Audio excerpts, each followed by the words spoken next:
Alex here with a high conflict child custody video on representing yourself. First thing that I wanted to mention is I represented myself in an 8 year long high conflict child custody ordeal. Those examples of my representing myself are partially completed now in a series called the My Docket series. If you want to go filing by filing, hearing video by hearing video, then you're going to want to take a look at the My Docket series. The For the most part, I represented myself, and for the most part, my ex had an attorney. There were a few rare occasions when I had an attorney, and there were a few rare occasions when she represented herself. I want to get that out of the way because somebody who watches one of the other videos may pop up and see that, oh, wait, Alex did have an attorney. It might confuse people because they might think that I didn't represent myself. Well, most of the time I was representing myself, and most of the time she had an attorney. And by most of the time, I'm talking like 95% in both ways. The biggest obstacle that I faced in representing myself was the judge. Um, when you're trying to do something that everyone does, you're going to find yourself getting a lot of help from the system. Not, it doesn't mean you're going to win just because you're asking for something that everyone else gets, but it's going to be a whole lot easier, and you're going to probably succeed even if you don't cite statutes, rules, and case law, and even if you don't prepare yourself for an appeal. Unfortunately, this doesn't work in high conflict child custody cases. I have a video called The Three Phases of Conflict where I break down the types of cases that litigants seem to go through when it comes to child custody cases. And the first two are, for the most part, not that bad. And I can imagine people getting through those types of cases representing themselves with very little research and a whole lot stressed than the rest of us. And the third is the high conflict child custody category, which I define as a case involving one or two parties where they have emotionally, not even emotionally, they've like attached their identity to the conflict. And it's to the point where if the conflict ends, their sense of existence ends. And it's this unhealthy, abnormal psychology approach that they take to the high conflict child custody case that makes it never ending, and that makes it so that they will keep the case open even if it involves abusing or neglecting the child. The unfortunate reality is that in that type of case, you're going to be asking for things that are not popular, things that don't often come up. And these things often require a sort of counterintuitive understanding of high conflict child custody, which most judges do not have. And when you have to sort of get into that mode, that's when you're going to start to find that the biggest obstacle is the judge. And unfortunately, the only way to overcome that problem is to learn as much as you possibly can about statutes, rules, and case law, and to learn how to file appeals. Because in that type of case, that high conflict child custody case where counterintuitive solutions are going to be what ends up solving the problem, you're going to end up needing to win a few appeals or writ petitions to actually get that far, which is what ended up happening in my case. I was able to get from supervised visits to unsupervised visits relatively easy. I didn't need to know anything about the law at all. The judge helped me get to that point. I was able to get from unsupervised visits to joint physical custody with some effort. Mainly, I did need to learn a little bit about the law, but mainly I needed to learn how to sort of armor my emotional and psychological self, because the attorney that I was going up against was trying to psych me out, trying to trick me, trying to intimidate me. And so I didn't need to know too much about law. I did need to know a little bit, but mainly I needed to learn how to be persistent, how to not give up, stuff like that. And the judge was, for the most part, very helpful to me in getting me from unsupervised visits to joint physical custody. Once I needed to go from that point on, the judge became a problem. Once I needed to go from joint physical custody to primary physical custody, and from primary physical custody to sole legal custody, I needed to learn how to fight the judge, because the judge at that point started to get in my way. What I was asking for was not something that the court was accustomed to giving to people, much less so unrepresented parties. And all the stops started to get pulled out.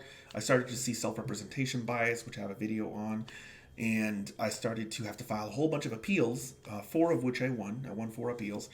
And I also had to sue the government, which I cover in my video Deserve Victory, and I sued the government under what is known as a writ petition. I talk a whole lot about that in the video, right to know where your child resides. So once you get to the point where you're in, unfortunately, a high conflict case where your ex has mental health issues, where you need to propose solutions that are very counterintuitive, that are not going to sound right to the judge. Once you get to that point, you're going to have to start fighting the system. And that's where this channel really shines, I think, when it comes to a lot of the psychological and emotional stuff. I think I do provide a lot of help. There's a lot of other channels out there that do that as well. But when it comes to actually having to fight the court system, fight the judge, win appeals, and beat attorneys, that's where the channel really shines. That's where a lot of the videos, I think, really provide a path forward for some of my viewers. Some of my viewers have gotten to the point that I've gotten, which is that everyone's getting in their way at that point, and they're going to need to learn how to sort of, unfortunately, twist everyone's arm to protect their child, because they are at the point where the solutions that they need are solutions that are very rarely given out, and not having an attorney is going to make it extremely difficult. The next thing I want to mention is that quote. I hate this quote. It's the quote that says, "He who represents himself as a fool for a client." This implies choice. People who are on this channel are not representing themselves because they choose to do so. They are not saying, oh, I have $1 million lying around and I'm going to deliberately represent myself because it's cheaper or it's a better. No. People who are on this channel either cannot afford an attorney at all, or they can only afford a settler, which is not going to help them in a high conflict child custody case. I have a video on settlers versus litigators. Settler attorneys charge $2,000, $3,000, $5,000 retainers, and when you're dealing with a reasonable opponent, they are often all you need to get through your case. That's great. For the people who are in a high conflict child custody case, it's completely useless. In fact, in many situations, it's worse than useless. In many situations, a settler attorney will put you into a position worse off than you would have been put into if you represented yourself, and they'll take all your money while doing that for you. Once you understand that you are going to go through a high conflict child custody case, you are going to have to come to the realization that $5,000 is not enough. $10,000, $15,000, $20,000, $25,000 is not enough. If you're lucky, you will get through one trial and discovery for $35,000 to $50,000. But that's just one trial. Even the people who can afford that, it's not going to end in a high conflict child custody case. It will continue. It will go on. Oftentimes for years on end. Oftentimes there will be multiple evidentiary hearings or trials. Oftentimes there will be 20, 30, 40 filings. It's not enough. It's not enough to pay $25,000, $35,000, $50,000. Oftentimes these cases can cost well over $200,000 to litigate your opponent into oblivion, which is what it unfortunately requires when you have an opponent with mental health issues that has attached their sense of self to the conflict. They don't see the end of the conflict as a solution. They need the conflict to continue for they themselves to have some sense of purpose in this world. And so they will take actions that will keep the conflict going forward, even if it means abusing and neglecting the child. And so for these types of people, you're going to need hundreds of thousands of dollars if you want to be able to continually and consistently litigate them into annihilation, which is a terrible thing to say, but it's the truth. And for anyone here who has gone through a high conflict child custody case, they know what I'm talking about. This is a person who just won't stop. And I'm not talking about walking away from the court case, because I have a video that approaches that wrong-headed way of thinking. That video is titled "End of Filings is Not End of Abuse." Please watch that video.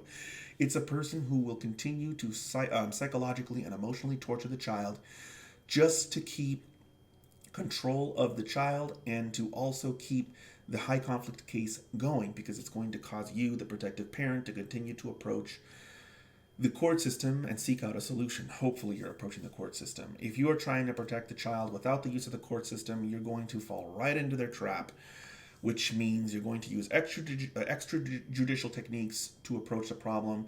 Call them, send them crazy messages, harass them, which is, you're not actually harassing them, but that's the way that they're going to portray your actions as.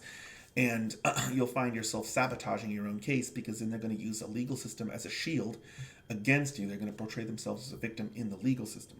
This channel talks about using the legal approach to solving the high conflict problem, which is the only approach that has the potential, I'm not going to say guarantee, that has the potential of working. And I talk about why in the video Fighting Fire with Fire. It's a video that actually explains that you do not win this by fighting fire with fire. All you do is get dragged down to their level, and all you do is get sort of characterized as an abusive person yourself.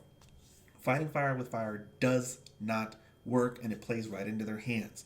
So unfortunately, you're going to find yourself representing yourself because you can't afford to pay for an attorney who can litigate you to the finish line, because it's not going to just cost $2, $5, $10, $15, $25, $30,000. It's going to cost $200,000, $300,000, $400,000. Those are the amounts that you're looking at in a high conflict child custody case. And if you cannot afford to pay that, your attorney is not going to want to take you to the case's conclusion.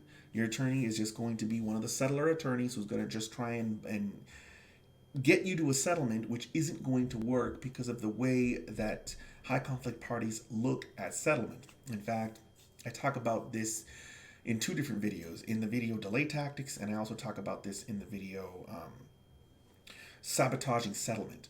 These videos explain the mindset of the high conflict X, and they also talk about the problematic approach of the settler attorney. I know I've already mentioned this, but the video that discusses the differences between those two types of attorneys is settlers versus litigators. I really hope that I drilled into why people end up representing themselves in these cases. It's because they have no choice. It's not because they have a choice and they're choosing the stupid choice, which is what that quote is meant to do. It's meant to make you feel stupid for representing yourself. And I really want to let people know that when it came to my 8-year-long high conflict child custody ordeal, I didn't have option A and option B. I had option A or just not even try. That's the only two choices that I had, because I could not afford to litigate my entire case from beginning to end. In fact, at the time that I represented myself, I couldn't even afford a settler attorney, which is probably good, because a lot of the people that I've seen ending up with those types of attorneys have ended up much worse off. Much worse off. And it's really, it's tragic, because they're paying money to a person to ruin their case, but that's just the reality of what's going on. And I hate to say it, but many judges and many attorneys do not understand high conflict child custody. They just think it's two people who can't agree. They don't know how to connect the mental health issues to the person who can't agree. They don't know how to make that. They don't know how to understand that. So they just think it's two parents who can't agree, and well, that's their fault. That's their problem, and they're going to pay all this money for nothing. They don't understand that one of the parents has a severe emotional immaturity issue or mental health issues that are connected to why they will not agree and why they abuse and neglect the child. These parents are satisfying either a sadistic urge or some other urge within them that is not consistent with the best interest of the child. So there's another video where I cover the problem with the business model, and I really wish that I could remember the title of that video. But basically, most of the people who fall victim to the family court system, I guess if you want to call it, it's not so much that they are being cheated at trial. They're not even getting to the trial. And again, I really wish I could remember the title of that video. I do have a video out there that explains a whole lot more around that problem. But mainly, these people, these parents, are falling victim to the business model, not so much to the actual court system itself. And that's just the nature of how a lot of these family practitioners enter into practice, and how they approach representing people in these child custody cases. It's most of these attorneys are taking clients who can only afford $5,000 retainers, and so they build a business model around that very tiny sum of money. To them, it's a very tiny amount of money. To a person who's paying it, it's a lot of money, but to them, it's not enough. They can't even get through discovery with that amount of money, and so their approach is not going to be to get you what's best for your child if your ex is going to do a whole bunch of crazy things to get in the way of that, maybe if your ex is reasonable, they'll be able to sort of get you what's best for your child, because they'll be able to offer things that are fair for both you and your ex and things that are in the best interest of the child. But when they're dealing with an unreasonable opponent who will not agree, oftentimes they just end up turning on their own client to close the case out, because that's just the way the business model works. It's supposed to go from point A to point B. It's supposed to close. It's supposed to cost $2, $3, $4, $5,000, and that's it. It's not supposed to go on forever and ever and ever. And so they don't know really what to do for you once they realize that your needs are not going to be satisfied by the representation for a mere $5,000. Last thing I want to mention when you're representing yourself is that you want to act as differently as you can from other self-represented people. You want to look as differently as you possibly can from what they often think as the crazy pro se litigants. Don't get lumped into this big mass of annoying, I use this word already, crazy, proper person litigants, because when that happens, they don't want to listen to you, the judges. And unfortunately, there are some unscrupulous attorneys out there who will try to distort reality to sort of lump you into that category, because that's the easiest way that they can win their case, is to just make you look like a crazy person. But you need to make sure that you take it upon yourself to act and look as differently as you possibly can. And one of the ways that you can do that is to always be learning. When you're representing yourself, it's understandable that you don't know how anything works and that you need a whole lot of help. That's all understandable. But if you're going into a high conflict child custody case, you should really accept and embrace the ugly reality that you're going to be doing this for years, many, many years. This is not going to be something that ends the next hearing that comes up. And with that mindset, with that understanding that you're going to be doing this for years, you should sort of open your mind to the unfortunate reality you're going to have to be learning as much as you possibly can about the system. The court rules, the statutes, the case law, how to draft papers and pleadings, especially trying to get to the point where you're drafting custom papers and pleadings. You're going to have to just accept it. And the sooner you do that, the sooner you'll be able to navigate the legal system on your own without an attorney, and the more likely that you'll be able to prevail and protect your child from the High Conflict Child Custody Acts. I think at this point, I'm going to go ahead and end this video. If anyone has any questions, feel free to post them down in the comments below. Try to take a look at those videos that I referenced, because those elaborate a whole lot on some of the major points that come up in these types of cases. There are 3 more videos that I want to reference before I sign off here. The first one is failure to agree. One of the most common issues with a high conflict ex is them failing to agree to what's in the best interest of the child, and even more so, you trying to figure out how to deal with that. When your ex does not agree to what's best for the child, you need to figure out the correct approach. And in that video, I help people get past some of the most common mistakes that are made in high conflict child custody cases. The next video that I want to mention is fairness versus the law. In that video, I explain how, for the most part, they try to create law that is fair. That's what happens in democratic societies. People expect law to be fair, but that's not the same as always. For the most part doesn't mean always. And there are sometimes areas of the law where things are not fair. And watching the video Fairness versus the Law, and maybe even the video The Machine, will help you kind of switch the way that you perceive the court system to be. And hopefully it doesn't make you give up, but it makes you want to actually look and see how you can better understand the law so you can better communicate to the court. And then the last thing that I wanted to mention is the video How Abusers Win.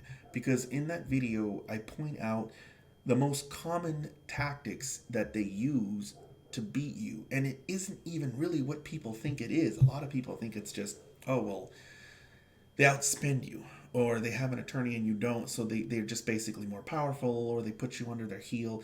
No, mainly it's psychological trickery. And I point out at least 3 or 4 different tactics that they use to win. And hopefully watching that video helps you to not fall into that trap.